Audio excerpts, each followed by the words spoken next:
picture the scene, if you will. Yeah. It is December 17th, 2004. Right. And we are in Brussels, right in the beating heart of the European Union. Which is just a massive moment in and of itself. Exactly. The air is crisp. The atmosphere in the room is just, it's absolutely electric with this sense of diplomatic triumph. Oh, yeah.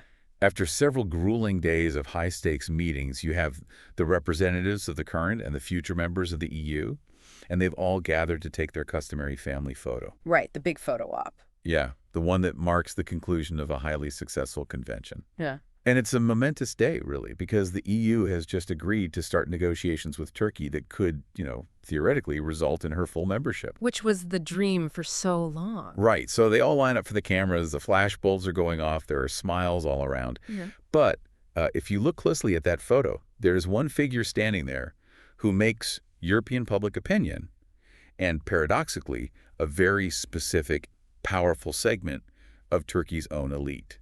Deeply, deeply uncomfortable. Yeah. And that figure is the Turkish Prime Minister, Tayyip Erdogan. It is such a fascinating image. Because of the sheer weight of what it represents right beneath the surface. Exactly. You have this politician whose roots go deep into Islamist politics, and he's representing a country that, since its modern foundation from the ashes of the Ottoman Empire in 1923, has basically had one central, almost all-consuming ambition. Total westernization. Exactly, total westernization. For decades, the Turkish state had defined itself by its aggressive secularism and its strict orientation toward Europe. Right. And yet, here is the man finally bringing them to the threshold of Europe, and he represents the very cultural and religious elements that the state had basically spent 80 years trying to suppress. It's just wild to think about. And that profound contradiction is exactly what we're diving into today for you, the listener. Yeah. We are unpacking the fascinating, tumultuous, and honestly, often incredibly bloody history of modern Turkey to understand exactly how that 2004 photo came to be. It's quite a journey. It really is. We are doing this so you can grasp the century-long tug-of-war that has completely defined this nation. It's a story of a relatively small, highly powerful state elite trying to force this top-down, engineered version of modernity onto a vast, incredibly diverse society. A society that was simultaneously carving out its own organic path. Right. And to really understand why Erdogan's presence in that photo made the secular establishment so deeply uncomfortable, we really have to look at the source material we're navigating today. Yes, the Kasaba text. Right. We're pulling from a highly detailed academic chapter titled Turkey from the Rise of Ataturk by the historian Rishad Kasaba. And I want to flag something for you right up front. A very necessary disclaimer. Yeah. Kasaba's work takes us through a complete historical minefield. We are going to be discussing highly charged political conflicts today. Left-wing movements, right-wing factions. Islamist politics, ultranationalism, military coups, and severe state violence. It's heavy stuff. So I just want to explicitly say, our job here is not to take a side or endorse any of these political viewpoints. Definitely not. Our goal is simply to impartially map out the ideas contained in the original source material.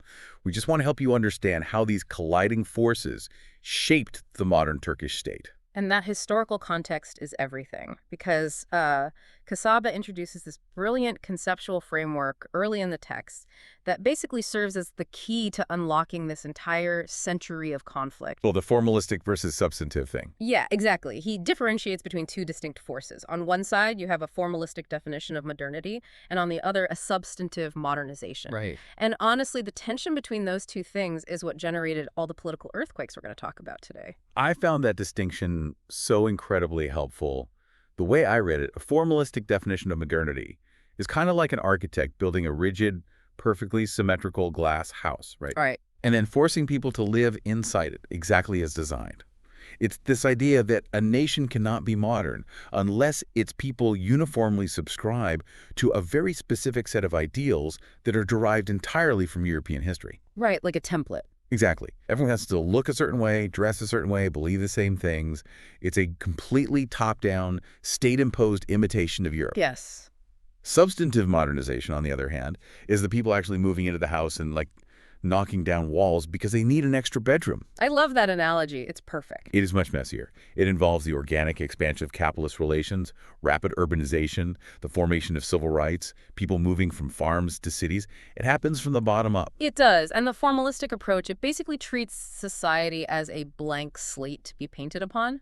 But society is never a blank slate. Never. And if a state elite ignores the messy reality of substantive modernization, the fact that people are migrating, they're accumulating wealth, they're forming new cultural identities, and instead insists only on a formal, rigid unity, well, modernity gets stripped of its dynamic essence. It stops being about progress. Exactly. It becomes an oppressive project. For long periods in Turkey's history, you had a relatively small political, military, and bureaucratic elite that appropriated the exclusive right to determine the pace and the shape of modernization. Which required a massive amount of force. A massive, often violent dose of state intervention, yeah. So, okay, let's unpack this. To understand how that state apparatus was built in the first place, we can't just start with a functioning country. We have to rewind to a moment of total collapse. Yes, 1919. 1919. The Ottoman Empire is gone. I mean, it is literal ashes. Following World War I, the Ottoman state is occupied by French, British, Italian, and Greek forces. The capital, Istanbul, is completely under foreign control. Right. Only the harsh interior of central Anatolia is relatively free of foreign troops. But the human toll of the previous decade is just staggering. It really is. The demographic landscape of Anatolia in 1919, it was just one of utter devastation. Kasaba's source details that during the long years of war, you had 2.5 million Muslims losing their lives. Wow. And, as many as 800,000 Armenians and 300,000 Greeks. That is just, I mean, it's almost impossible to comprehend that scale of trauma. We are talking about a land filled with millions of widows, orphans, refugees, internally displaced people. The economy was basically non-existent. Non-existent. Disease was rampant. It was a society pushed to the absolute brink of human endurance. Put yourself in the shoes of someone living in Anatolia at that time. Yeah. Your empire has collapsed. Foreign armies are marching through your towns. Your neighbors are dead or displaced. Yeah. And into this absolute void steps Mustafa Kemal Pasha, who the world later comes to know as Atatürk. Now, he had made a name for himself as a highly capable commander during the war, particularly at Gallipoli. But what he does in 1919 is extraordinary. He secures an appointment as a military inspector in Anatolia shortly after the armistice in 1918. And he leaves the occupied capital of Istanbul, supposedly to take up this administrative post, right? Supposedly. But his real intention is to organize a massive resistance movement. And by 1919, he quits the Ottoman army entirely. He essentially goes rogue. He goes completely rogue to save the nation. He starts convening these congresses in various parts of Anatolia, places like Erzurum and Sivas, to build a national consensus out of basically nothing. Which is wild. He had to answer existential questions, like what should the boundaries of a new Turkish state even be? How do they secure them against vastly superior Allied forces? Exactly.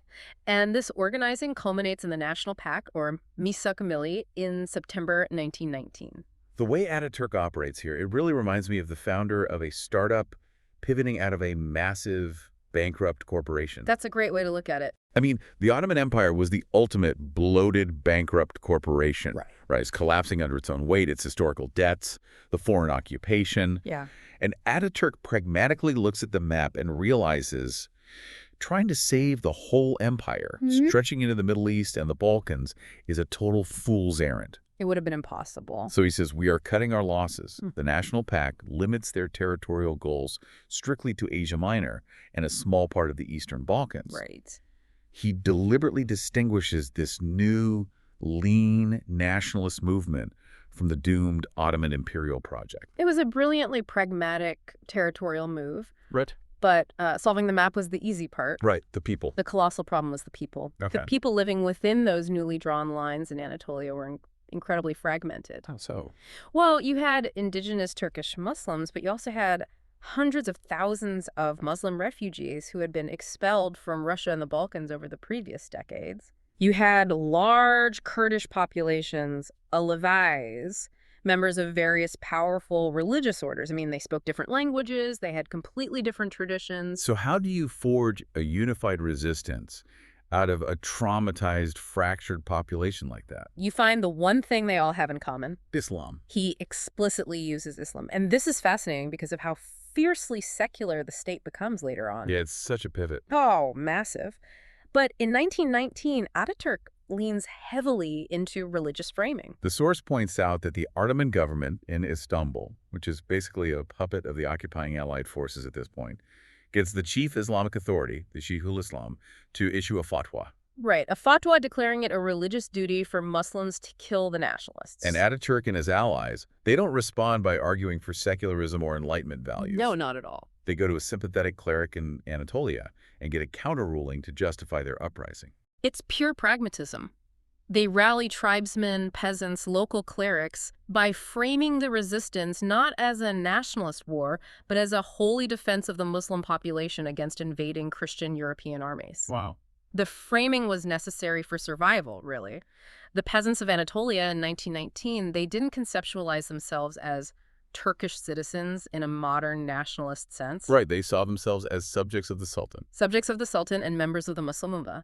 And by tapping into that religious identity, this disparate alliance became surprisingly cohesive and fiercely effective. Which leads to this multi-front war. Over the next few years, yeah. By 1922, they had defeated the Armenians in the east, signed a strategic treaty with the new Bolshevik regime in Russia to secure their northern flank. They persuaded the French and Italians that occupying the South was too costly. Exactly. And most crucially, they roundly defeated the Greek army in the west. This stunning military success forces the international community to the negotiating table, right? Which results in the Lausanne Treaty in 1923. Yes. And the Lausanne Treaty doesn't just draw borders. It completely rewrites the demographic reality of the region. The Turkish negotiators, led by İsmet İnönü, insisted on a provision that barred the refugees who had fled Anatolia during the war from returning. But it went much further than that. They required a massive mandatory population exchange. I mean, this part is just mind-blowing to me. Turkey's remaining Greek Orthodox residents were forcibly exchanged for the Muslims living in Macedonia and Greece. We have to pause and consider the sheer mechanics and the human cost of that exchange. Yeah. Because this wasn't a modern political border adjustment where people just get new passports in the mail. This was uprooting communities that had lived in these lands for millennia. Exactly. You had Greek-speaking Orthodox Christians in Anatolia who had to just leave behind their homes, their businesses, the graves of their ancestors. And board ships for a Greece many had never even seen. Never seen. Yeah. And simultaneously, you have Muslims in the Balkans who were forced to pack whatever they could carry and move to an Anatolia completely devastated by war. The scale of this demographic engineering is astounding. It really is. Before the Balkan Wars, Anatolia was perhaps 80% Muslim. Okay. But by the end of the War of Independence and these exchanges, it had become 98% Muslim. 98%. Yeah. The Greek population in Anatolia plummeted from nearly 2 million before the war to about 120,000, mostly confined to Istanbul. It's a total state-mandated homogenization of the population. They created their blank slate. They did. And this brings us to what I think is the most whiplash-inducing pivot in the whole story. Once the territory is secure, once the republic is officially declared in 1923 and Ataturk is president, the new state drastically flips its stance on Islam. It's a complete 180. The very tool they just used to unite the peasants to fight the war is suddenly viewed by the elite as the ultimate obstacle to modernity. This is the dawn of the high modernism phase. Right. The nationalist elite, having secured the state, now looked at their society and saw this backward rural population steeped in religious tradition. And they believed that to survive in the modern world, to never be conquered and partitioned again, the nation had to be forced into a European riverbed. Exactly. And they believed that required tearing down everything, and I mean everything, that connected them to the Ottoman and Islamic past. The sheer velocity and scope of the reforms enacted between 1924 and 1928 are breathtaking. I mean, they didn't just change the laws, they tried to change the fundamental reality of daily life. In 1924, they abolished the caliphate, which was the supreme religious and political office of Sunni Islam that the Ottoman sultans had held for centuries. Yes. They banished all members of the Ottoman dynasty from the country. They put all religious affairs and endowed properties, which were the economic engine of the religious establishment, under strict government control. They completely secularized the education system. But, the reforms went far beyond administrative structures. They extended into the most intimate, personal details of how a person existed in public. Like the Hat Law of 1925. Yes, the Hat Law. The state closed religious shrines and banned the fez, mandating Western-style hats with brims. Which, I mean, sounds almost absurd to a modern ear. Why would a government care what kind of hat you wear? Why risk a rebellion over a piece of felt? Because the fez wasn't just a hat. Right. In the Ottoman Empire, headgear was a highly legible marker of your social class, your profession, your religion, your allegiance to the state. Oh, wow. The fez had been introduced in the 19th century as a modernizing, unifying Ottoman symbol. But more importantly, a brimless hat, like the fez, allows a Muslim man to touch his forehead to the ground during prayer. Right. A Western hat with a brim physically impedes Islamic prayer mechanics. Oh, I hadn't even thought of that. Yeah. So by banning the fez and mandating a brimmed hat, the state was making a profound physical assertion of its control over the bodies of its citizens. Signaling a forced pivot away from Islamic tradition. Exactly, and toward a European aesthetic. Imagine being a farmer in a remote village, and suddenly soldiers arrive and tell you that the clothes you've worn your entire life are now a criminal offense. The cognitive dissonance must have been overwhelming. In 1926, they scrapped the old Islamic legal codes and adopt a new civil code from Switzerland and a penal code from Italy. They adopt the Western calendar. You literally wake up and the government tells you the year has changed. Yeah, 1341 becomes 1926 overnight. And then, in 1928, they enact what might be the most aggressive cultural reform of all, the alphabet reform. This one is huge. They replaced the Arabic script, which had been used to write Turkish for centuries, with the Western Roman alphabet. The mechanics of the alphabet reform really demonstrate the absolute ruthlessness of high modernism. Yeah. I mean, overnight, you sever the entire population's ability to read their own historical texts, their own legal archives, their poetry, their religious scriptures in the original script. Even if you were literate on Monday, you were functionally illiterate on Tuesday. It was a deliberate, engineered rupture with the past.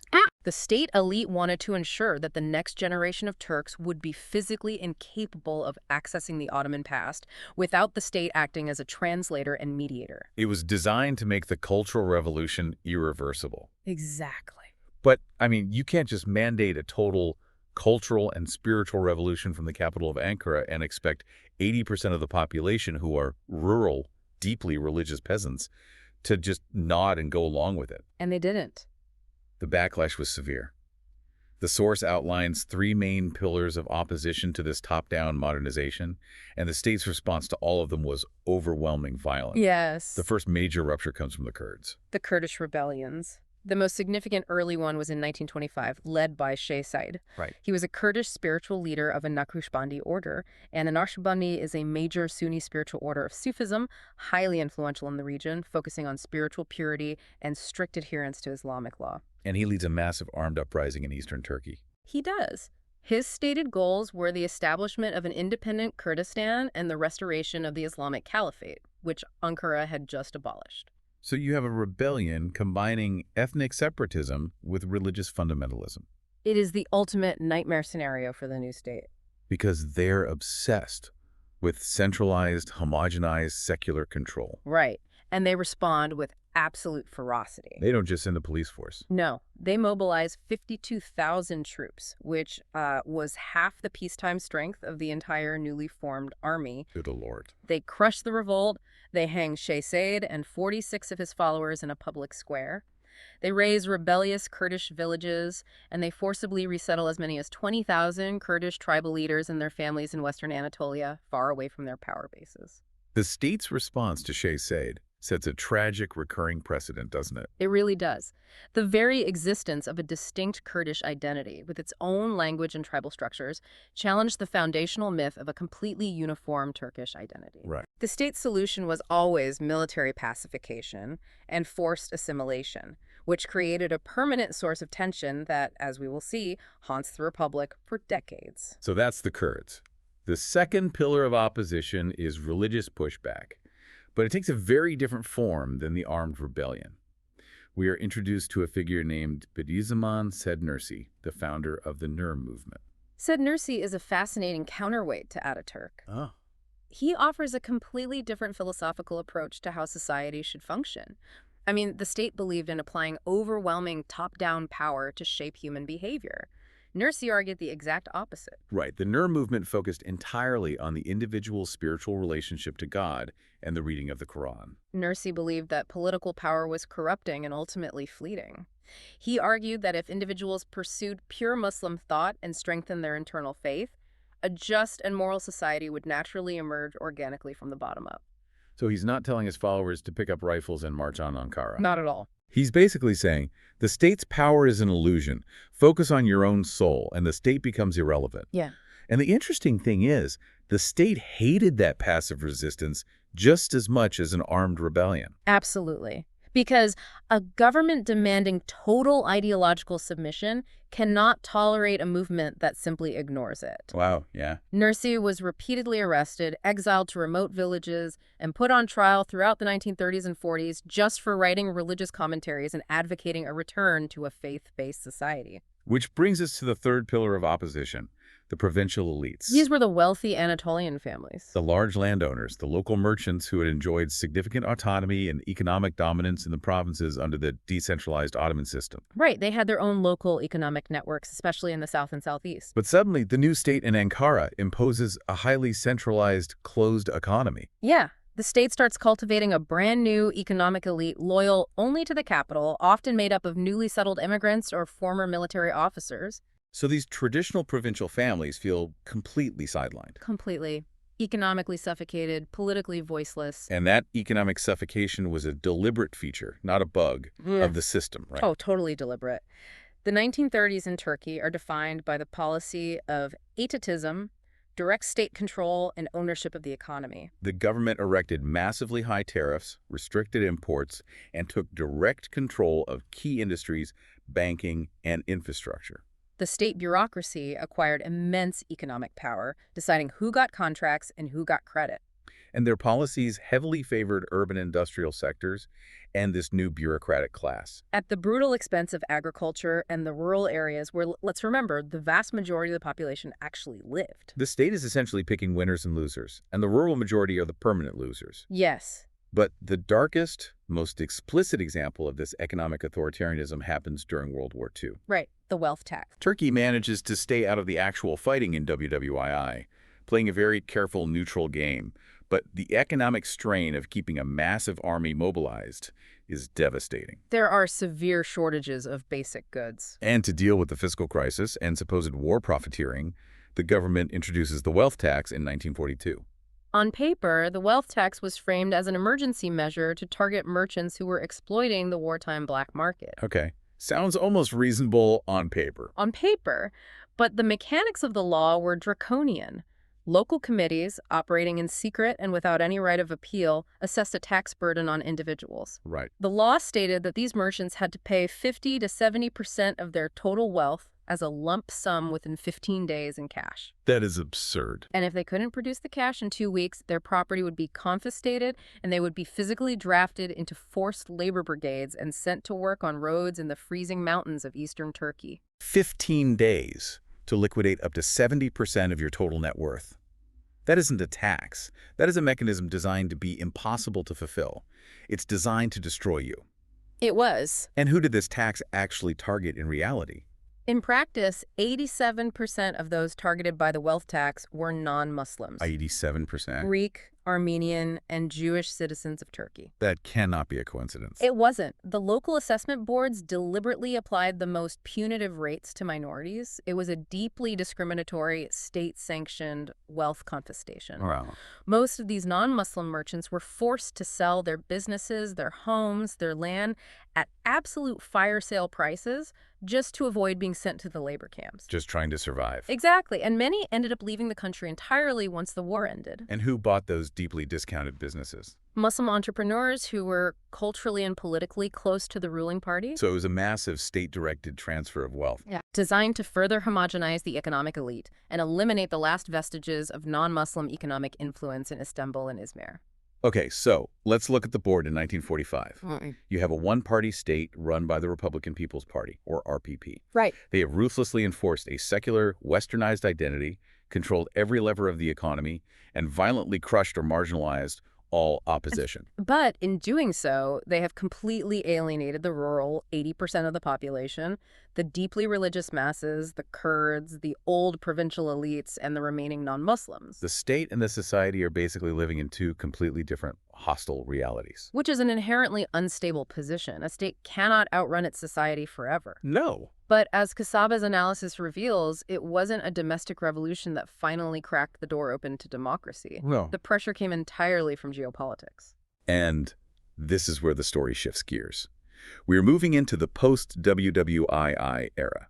The RPP leader, Azmet Inönü, who had been Ataturk's right-hand man and took over the presidency after Ataturk died in 1938, suddenly decides to allow opposition parties and hold multi-party elections. Yes. From the outside, you have to ask, why on earth would a dictator sitting on top of an authoritarian state voluntarily risk his own power? Because of Joseph Stalin. Ah. After World War II, the Soviet Union emerged as a superpower, and Stalin started looking south. Right. He blatantly refused to renew a 1925 treaty of friendship with Turkey, and he started making aggressive territorial threats concerning the eastern provinces of Turkey and demanding joint control over the vital streets of the Dardanelles and the Bosporus. Turkey's leaders were absolutely terrified. They realized that their neutrality in WWII had left them isolated, and they desperately needed the military umbrella of the United States and the emerging Western alliance. Right, the Truman Doctrine is kicking into gear.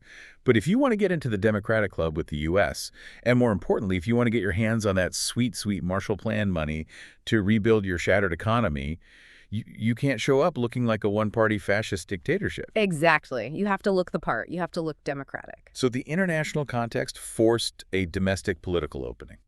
The state elite calculated that they could manage a transition to multi-party politics while still maintaining ultimate control. Right.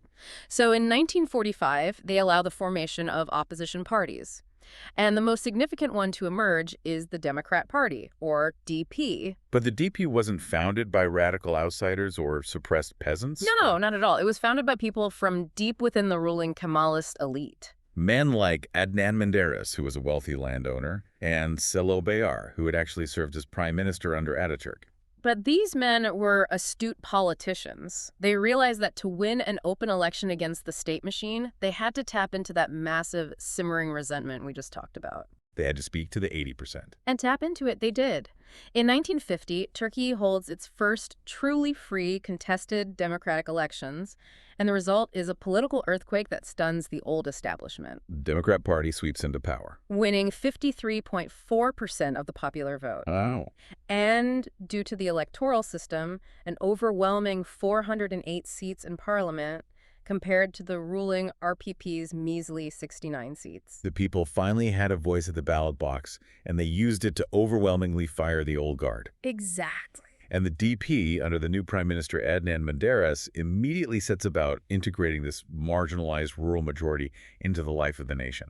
How did the mechanics of that integration actually work? It was a combination of targeted economic investment and highly symbolic cultural policies. Okay. Economically, they shifted the state's focus away from urban industrial vanity projects and poured resources into the provinces. They distributed state-owned lands to landless farmers. They introduced generous price subsidies for agricultural products, so farmers actually made money. And crucially, they utilized that U.S. Marshall aid to import massive amounts of modern agricultural machinery. Tractors. Yes. The text makes a huge point about tractors. And that makes sense when you think about the mechanics of it.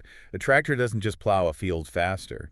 It completely changes the sociology of a village. It connects isolated rural communities to regional markets. It creates a need for mechanics, for spare parts, for better roads. The text notes that the area under cultivation expanded from 8.2 million hectares in 1950 to 12.9 million by 1960. They are physically changing the landscape of the country, generating real rural wealth for the first time. And that new rural wealth translated into political loyalty. But the DP knew that economics alone wasn't enough. They had to address the cultural wounds inflicted by high modernism. Right. Within months of taking office in 1950, they passed a law lifting the ban on reciting the Islamic call to prayer, the Ezan in its original Arabic. For 18 years, the state had forced mosques to issue the call to prayer in Turkish, which was deeply offensive to traditional believers who viewed the Arabic phrasing as sacred. Think about the emotional weight of that moment. You are a devout villager, and for almost 2 decades, the state has criminalized the very sound of your faith. And then, suddenly, the new government allows the traditional call to echo across the hills again. The relief and the validation must have been immense. The DP also allowed government radio stations to broadcast religious programming, and they introduced mandatory religion courses in public schools. They even released Said Nursi, the leader of the Nur movement, from his internal exile. The DP is basically telling the rural religious majority, we see you, you belong here, and your culture is an authentic part of the national fabric. It was the first time Turkish society appeared to be genuinely empowered, dictating terms to the state rather than the other way around. Right. It was a vital period of integration, representing a massive leap forward in substantive modernization. However, Kasaba provides a very critical nuance here. We shouldn't mistake the Democrat Party for radical anti-Kemalists or Islamic fundamentalists. At their core, Menderes and the DP leadership were still members of the original nationalist secular elite. They wanted to accommodate religion to win votes, but when push came to shove, they fiercely protected the foundational symbols of the secular state. Right. They aren't trying to tear down Ataturk's legacy. They just want to manage it in a way that doesn't cause constant rebellions. The text mentions they actively suppressed militant Islamic orders that went too far. Like the Tijani order. Yes, who were going around smashing statues and busts of Ataturk in public squares. The DP government actually passed the specific Ataturk bill in 1951, making it a severe criminal offense to insult or desecrate Ataturk's memory. This raises an important question about the limits of the DP's tolerance.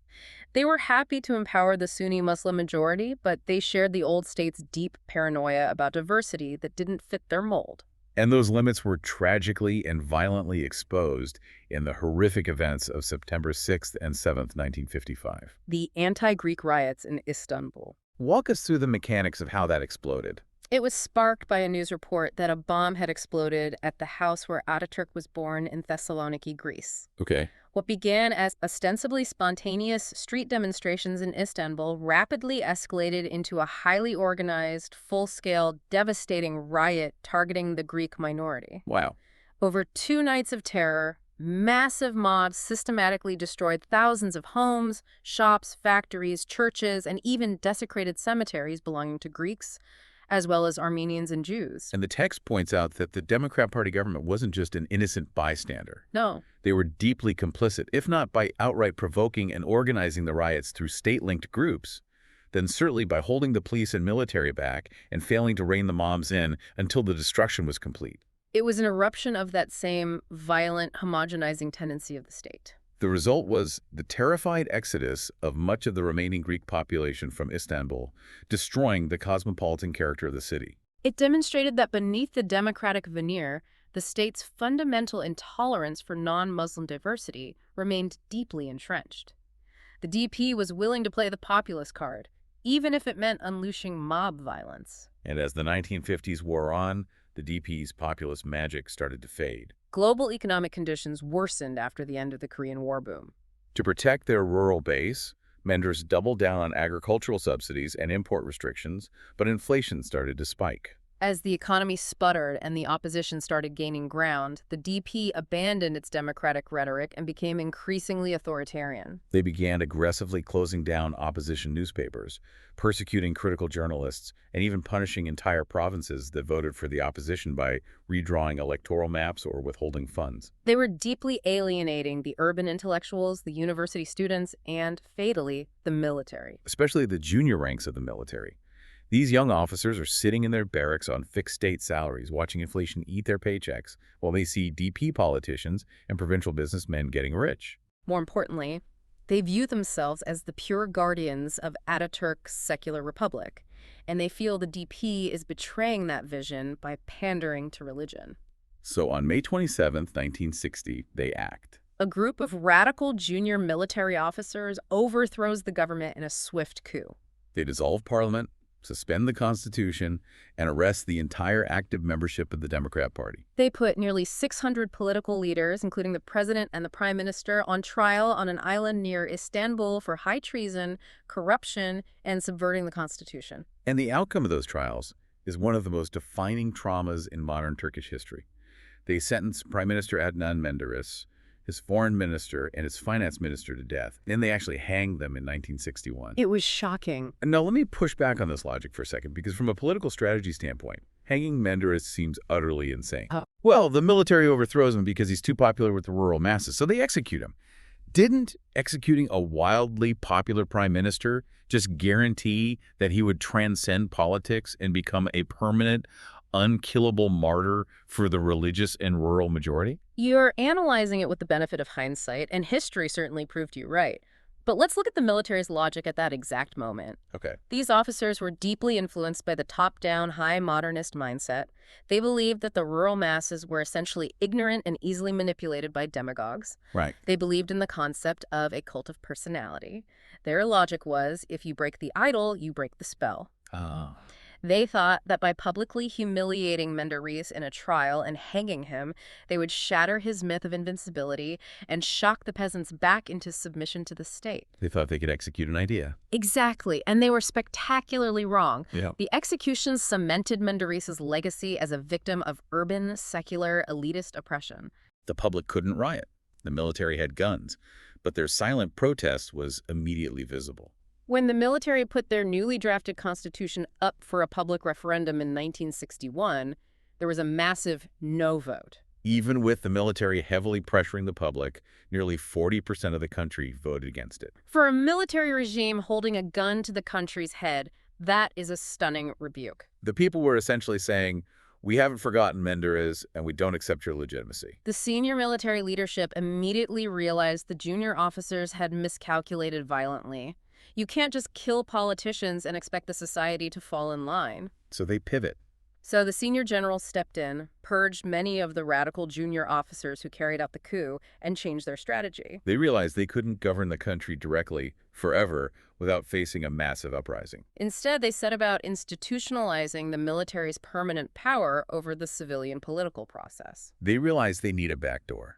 They need a mechanism to control the democracy without having to constantly stage coups. A very powerful structural backdoor. In 1961, they create the National Security Council, or NSC. This body is staffed by top military commanders, sitting alongside the civilian president and prime minister. The NSC was granted sweeping constitutional powers to shape domestic and foreign policy, essentially giving the military a permanent legal veto over the democratic process. They didn't just stop at political control, they integrated themselves into the economy. The military set up a massive investment fund called OYAC, which funneled officer pensions into major industrial sectors like automotive manufacturing and cement. So the military isn't just an army in the barracks anymore. They become a political and economic behemoth woven permanently into the capitalist fabric of the state. With this new architecture of control in place, the NSC watching from above, the military allowed elections again in the 1960s. But the political landscape that emerged was unrecognizable. The old big tent of the Democrat Party, which had held the rural peasants, the religious conservatives, and the provincial businessmen together, splinters into distinct, highly ideological, and often warring camps. It's like a political supernova. The pressures of modernization, people moving to cities, the economy changing, shatter the old alliances. Let's break down the fragments of the 1960s and 70s, because this explains the chaos that follows. Right, there are four main fragments. First, you have the Justice Party, or JP, led by a savvy engineer named Süleyman Demirel. They try to claim the center-right mantle of the martyred Menderes, and they win big initially. But Demirel clearly favors the big urban industrialists in Istanbul, which alienates the smaller provincial businessmen in Anatolia who feel left behind. Which creates a massive opening for explicit, organized political Islam. We see the emergence of Mehmet Erbakan. He founds the National Order Party and later the National Salvation Party. Erbakan directly targets those alienated provincial merchants. But more importantly, he targets the millions of rural migrants who are pouring into the massive, sprawling shantytowns surrounding the major cities. He offers them a political home based on Islamic morality and anti-Western rhetoric, promising social justice in a rapidly industrializing economy that is leaving them behind. Then you have the left.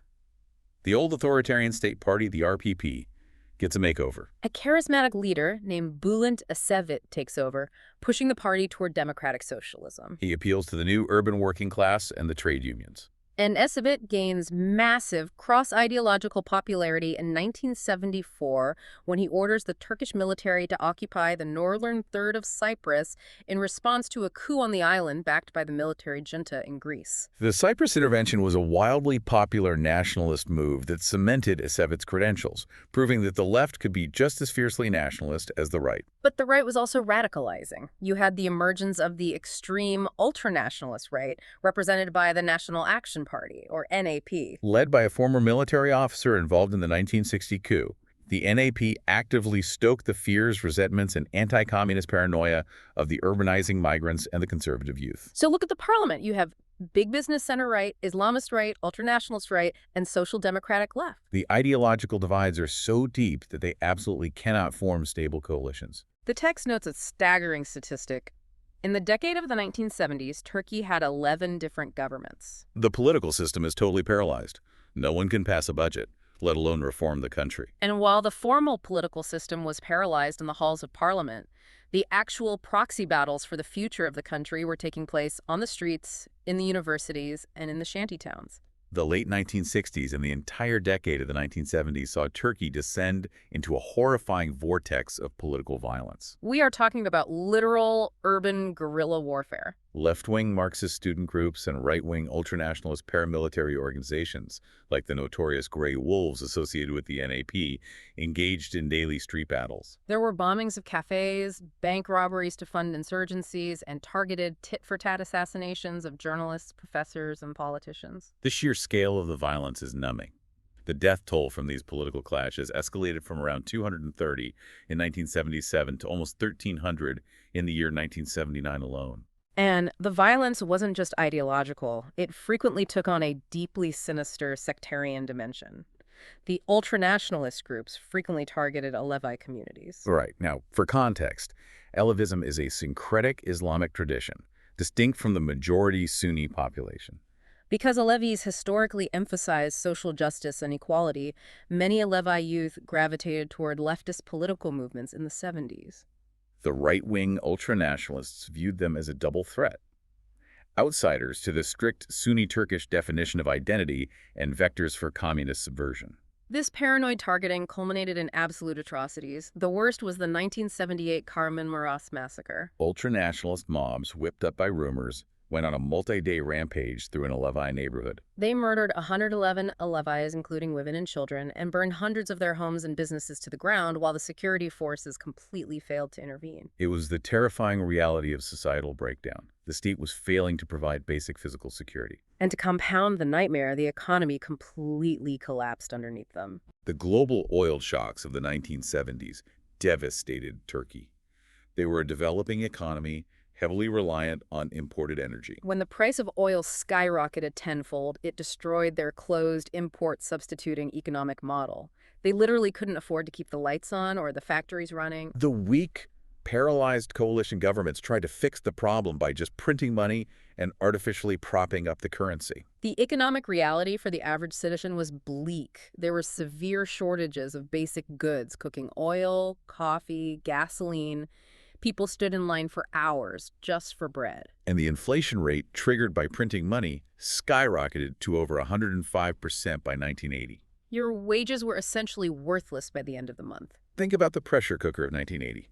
You have 105% inflation, daily assassinations on your street, sectarian massacres, and a parliament that changes governments every few months. The civilian state has completely failed. And the military commanders, sitting in the National Security Council, look at this chaos and decide it's time to step in again. But this time, they aren't using the targeted tactics of 1960. They aren't just going to hang a prime minister. They're going to pull the plug on the entire machine. If the 1962 was a targeted assassination of a political party, the September 12, 1980 coup was like a forced, hard reboot of a computer system infected with endless viruses. Wow, yeah. The military decided the only way to save the nation was to wipe the hard drive completely clean and rewrite the operating system themselves to block any unauthorized programs from ever running again. That is an incredibly accurate metaphor for General Keenan Everin's approach. The 1980 coup was breathtaking in its thoroughness and its brutality. The goal wasn't just to change the government. The military viewed the entire society as infected with dangerous ideologies. They wanted to completely suppress the democratic process, depoliticize the youth, and rewrite the fundamental rules of Turkish society. And the sweep is massive. They immediately dissolve parliament. They ban every single political party, left, right, and center. And arrest all their leaders, Demirel, Ecevit, Erbakan, all of them, thrown in jail or banned from politics. They outlaw all labor unions and civil society organizations. They suspend freedom of speech and the press. You couldn't even imply a criticism of the military regime without facing a tribunal. The scale of the physical repression was staggering. Within a few short months, 30,000 people were arrested. That's horrifying. Within a year, over 120,000 people were imprisoned, many facing severe torture. The military then implemented a new constitution in 1982 that drastically restricted individual freedoms, strictly regulated the universities and the press, and massively expanded the power of the military-dominated National Security Council. The state apparatus literally bifurcated during this period. What do you mean? While a facade of civilian administration remained, substantial power moved into the shadows, into opaque branches dominated by security services operating in total secrecy, accountable to no one. They were trying to write a foolproof script for a highly restricted, perfectly controlled society, taking us right back to the high modernism of the 1930s. But here is where history throws a massive curveball. Here is the great paradox of the 1980s.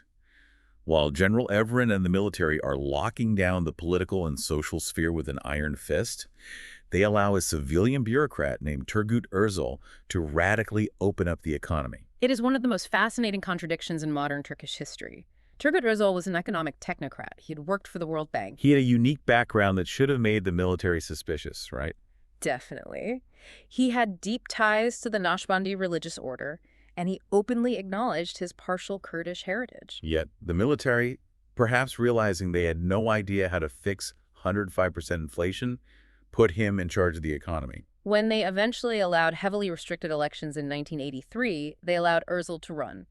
Perhaps they underestimated his popular appeal, assuming he was just a boring economist. But his newly formed Motherland Party won a clear majority. And Özal wastes absolutely no time. He implements a massive, aggressive program of economic liberalization. He takes a sledgehammer to the old 1930s state-controlled economy. He radically devalues the lira to make Turkish goods cheap. He ends price controls. He slashes state subsidies. And he pivots the entire country away from making things just for the domestic market and forces them to compete globally through exports. And the numbers are wild. Turkish exports explode from $2.3 billion in 1979 to $13 billion by 1990. This economic shock therapy fundamentally altered the balance of power in Turkey, didn't it? Oh, completely. For decades, the Istanbul-based industrialists, protected by state tariffs, held all the economic cards. Özal's export-driven model bypassed them and unleashed the creative and entrepreneurial potential of the Anatolian provinces. We see the dramatic rise of what became known as the Anatolian Tigers. These medium-sized industrial powerhouses in provincial cities like Kayseri, Konya, and Gaziantep that suddenly became major, highly competitive players in global export markets, producing textiles, furniture, and machinery. And this newly generated wealth created a brand new, powerful, provincial middle class. They were politically conservative, they were religiously devout, but they were economically integrated into the global market. They were driving Mercedes, doing business in Europe, but praying 5 times a day.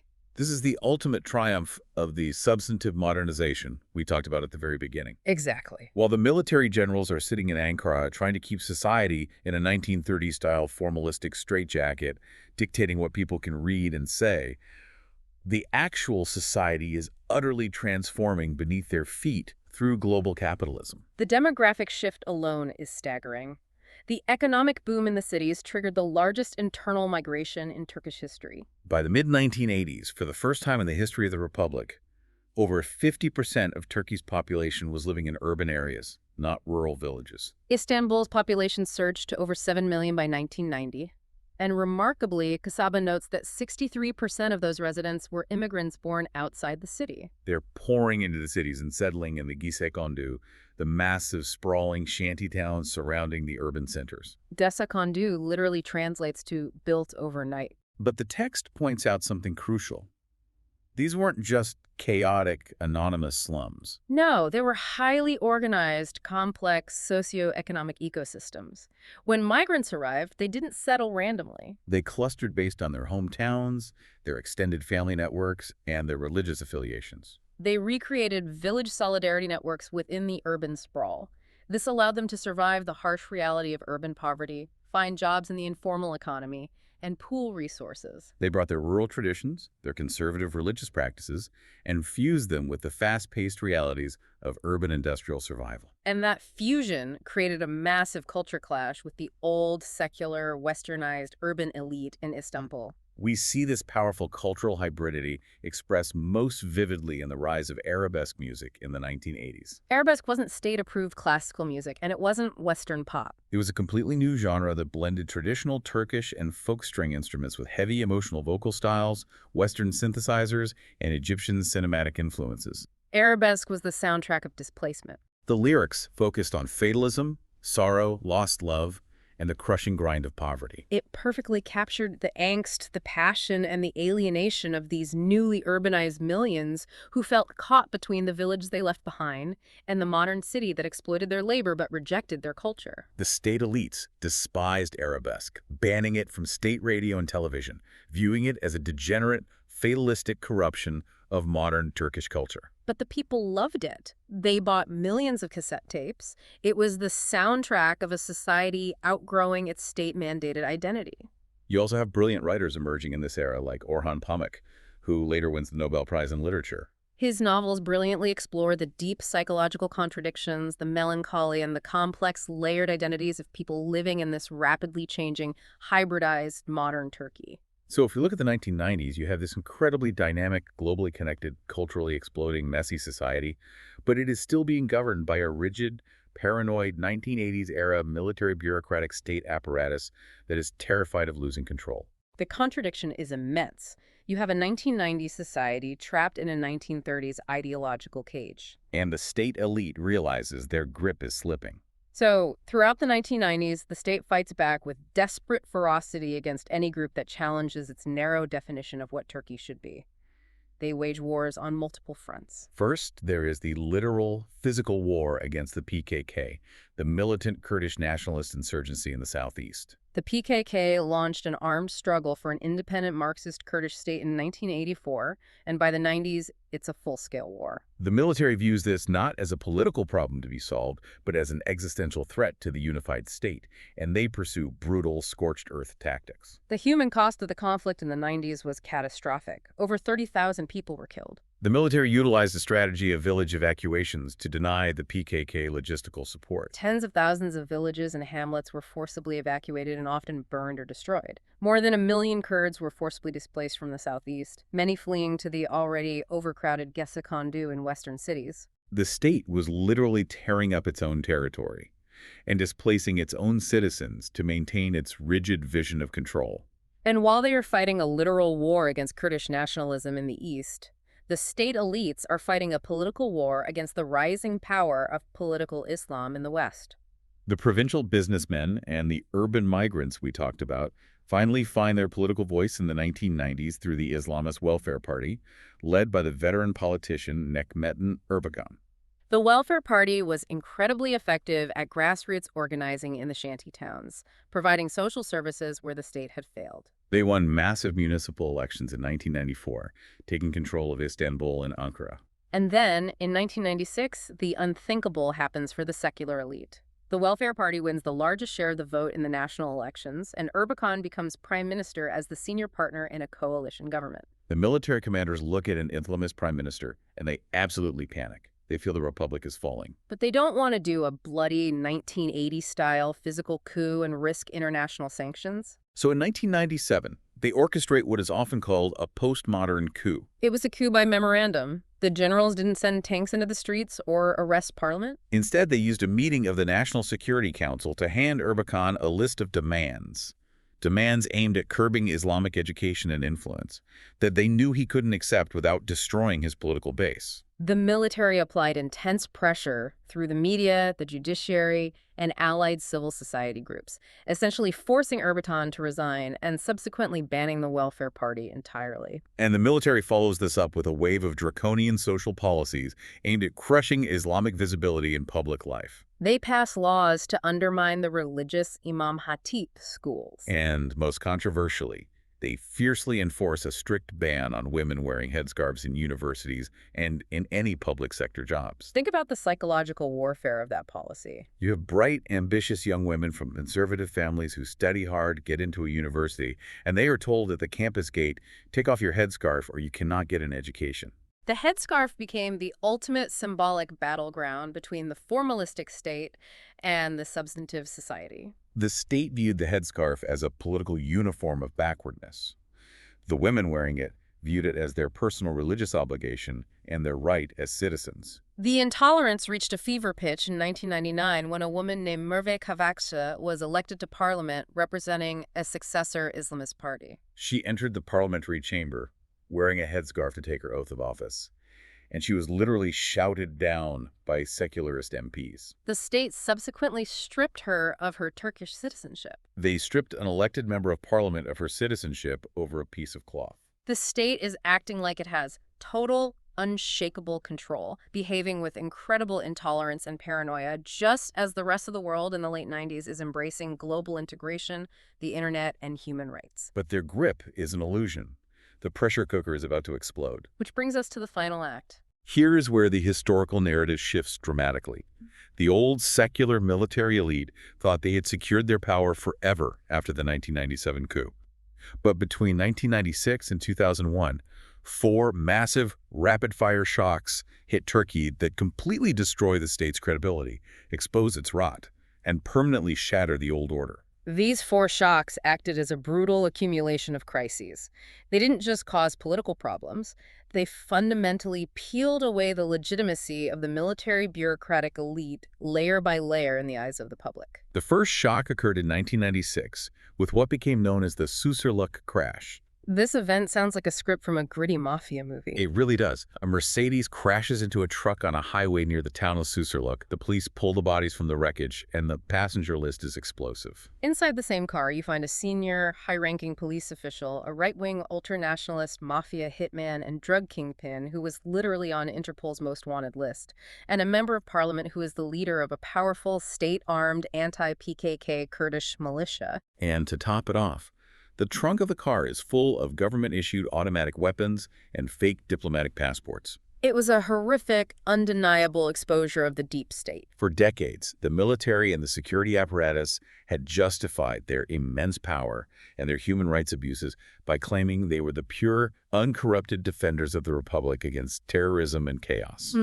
The Susurluk crash proved to the Turkish public that the highest echelons of the security state were intimately colluding with organized crime, drug traffickers, and death squads. Their moral high ground evaporated overnight. The state wasn't protecting the people. It was operating as a criminal syndicate. Shock number 2 hits in 1999. With the logistical and intelligence help of the American CIA, Turkish special forces capture Abdullah Öcalan, the founder and leader of the PKK, at an embassy in Kenya. He is brought back to Turkey and put on trial. Now, on the surface, this was a massive, euphoric victory for the state, but it deeply backfired on the military's political power. Exactly. It removed the cornerstone of their political justification. For 15 years, the military had justified its dominance over civilian politics, its massive budgets, its emergency rule in the southeast, and its veto power in Ankara by pointing to the existential, daily threat of the Kurdish insurgency. With Öcalan captured, the PKK in disarray, and the insurgency heavily degraded, that primary excuse vanished. The public started asking a very dangerous question. If the war is essentially won, why do you generals still need a permanent veto over our democracy? Shock number 3 is an absolute human tragedy. August 1999, a massive 7.6 magnitude earthquake strikes the Marmara region, the industrial and population heartland of Turkey, right near Istanbul. 17,000 people are killed in their sleep. Hundreds of thousands are left homeless. And the mighty Turkish state's response is a total disaster. The rescue efforts by state agencies were agonizingly slow, disorganized, and overwhelmed. But the political fallout was worse than the logistical failure. The sheer scale of the structural collapse revealed decades of systemic lethal corruption. The government and the bureaucratic elite had completely failed to enforce building codes, allowing crony contractors to use cheap, substandard concrete in earthquake zones. The public realized that the powerful state, which meticulously regulated what women could wear on their heads, couldn't be bothered to ensure the roofs over their heads wouldn't crush them. The state that was supposed to protect them literally collapsed on top of them. And the incredible irony of that moment is, who was one of the first countries to send massive aid and highly trained rescue teams into the rubble? Greece. The eternal enemy of the state's nationalist propaganda is suddenly pulling Turkish citizens alive from the concrete. It profoundly shifted public perception and broke through decades of state-sponsored xenophobia. Finally, the fourth and final shock. The catastrophic economic crisis of 2001, driven by the very cronyism, banking corruption, and constant infighting of the weak coalition governments we've discussed, the economy spectacularly imploded. Overnight, interest rates shot to thousands of percent. The GNP contracted by a devastating 9.5% in a single year. Millions of people lost their jobs, and thousands of businesses went bankrupt. And it highlighted the sickening structural inequality of the state's economic model. Casaba's text notes a chilling statistic. In the year 2000, per capita GDP in Istanbul was $16,000. But in Şırnak, a province in the Kurdish southeast, it was less than $2,000.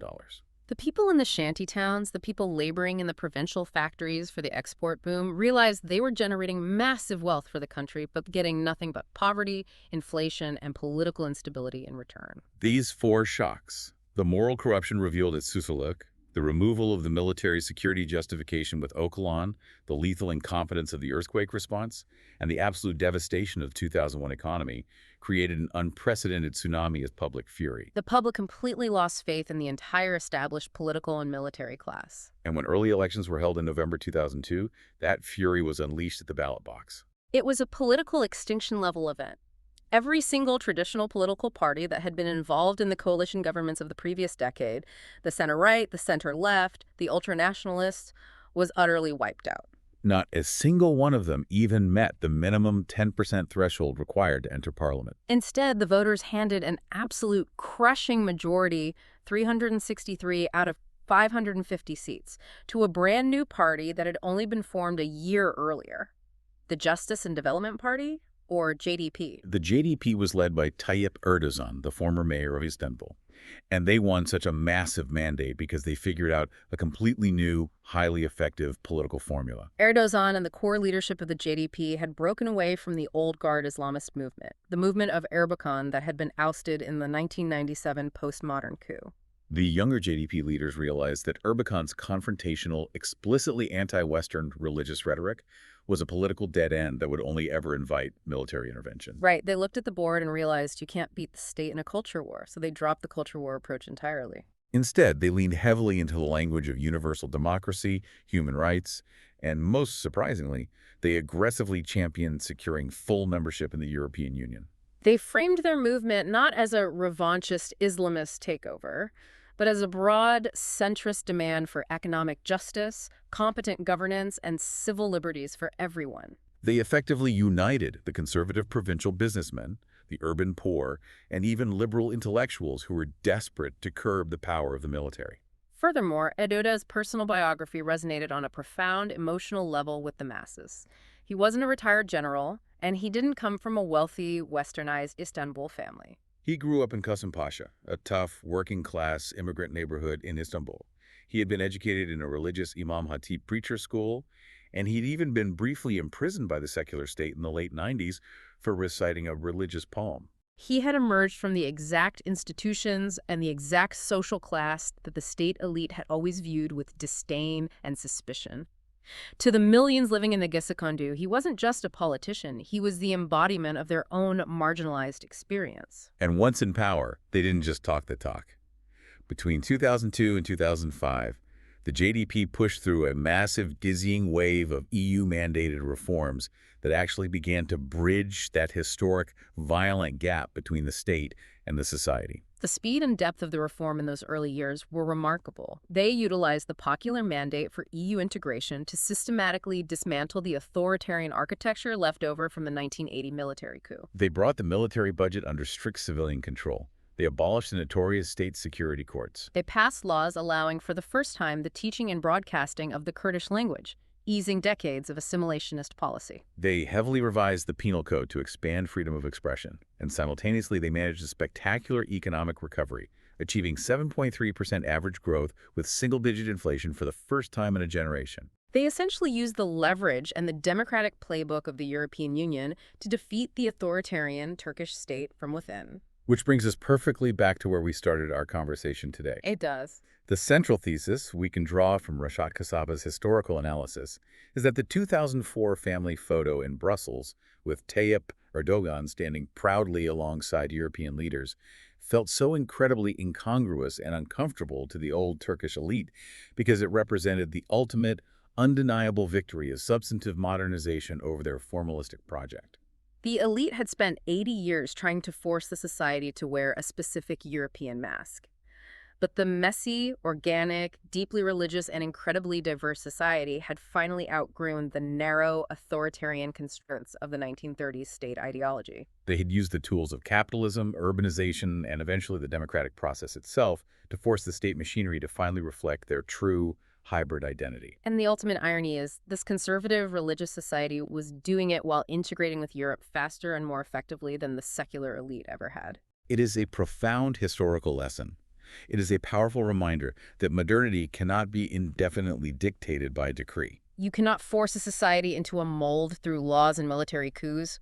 True modernization is forged in the lived experience, the economic struggles, and the cultural evolution of the population itself. And this is why this deep dive matters so much to you, the listener, regardless of where you live today. We see this exact tension playing out everywhere globally. It's the constant grinding friction between elite institutions, whether they are governments, tech monopolies, or media conglomerates, trying to dictate from the top down what a society should be, versus the complex, often contradictory, deeply stubborn reality of who the people actually are. History shows us that when institutions arrogantly refuse to reflect the reality of the society they govern, the institutions eventually break. They do break. Ah. But history, as we well know, is never a straight line of unending progress. It is a constant, sometimes violent pendulum swing. Very true. And that leads to our final provocative thought for you to chew on.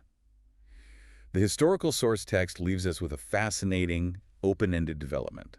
We've talked about the outsiders conquering the state. But what happens after they win? What happens when the historical outsiders finally become the new, entrenched establishment? That is the million-dollar question. Kassaba notes that in 2008, the GDP government finally used its consolidated power to push through a constitutional amendment repealing the university headscarf ban, a move that heavily alarmed the remnants of the old secular elite who feared it was the first step toward religious law. It raises a critical question you really have to mull over as you watch global politics today. As a once marginalized movement consolidates its grip on the levers of the state, will they truly continue to democratize and leave the society open to diversity? Or, having conquered the immense power of the state apparatus, will they simply become the new elite, succumbing to the exact same temptations as their predecessors, and begin imposing their own different version of top-down conformity onto everyone else? That is the eternal, corrupting challenge of power. Does the system fundamentally change the leaders who enter it? Or do the leaders have the capacity to truly change the system? It is definitely something to think about the next time you see a polished diplomatic family photo and wonder what historical tectonic plates are shifting beneath the smiles.